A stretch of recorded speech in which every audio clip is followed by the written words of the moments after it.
जळगाव शहरातील समतानगरातील डॉक्टर बाबासाहेब आंबेडकर चौकाजवळ विजेचा खांब अर्धा वाकून थेट पिंजारी यांच्या घरावर टेकला होता।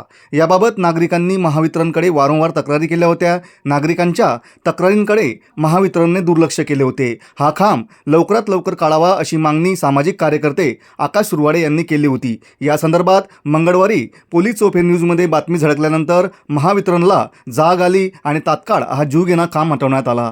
नागरिकांनी पोलीस चौफेर न्यूजचे आभार मानले आहे। माझं नाव कुणाल अशोक रायमडे, मी राहणार समतानगर।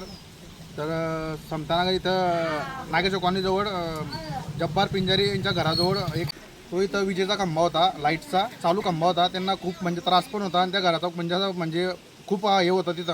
तर आम्ही तो खंबा काढण्यासाठी आम्ही एक कंप्लेंट केली होती MSCBमध्ये। ते लोकांना आता त्यांनी कंप्लेंट केली, आम्ही तिथे गेलो होतो, 2-3 वेळा गेलो, त्यांना काही कंप्लेंट घेतली नाही। मग आम्ही तिथं काहीतरी थोडं तक्रार केली। पोलीस चौफेर ह्या न्यूजच्या संदर्भात आमचं काम झालं। या न्यूजचं मी खूप खूप धन्यवाद करतो। तसंच या लोकांना एकदम चांगलं वाटलं याचा खंबा काढल्याबद्दल। यांचं पण आपलं न्यूज अनुभव पाटील यांचा पण खूप धन्यवाद।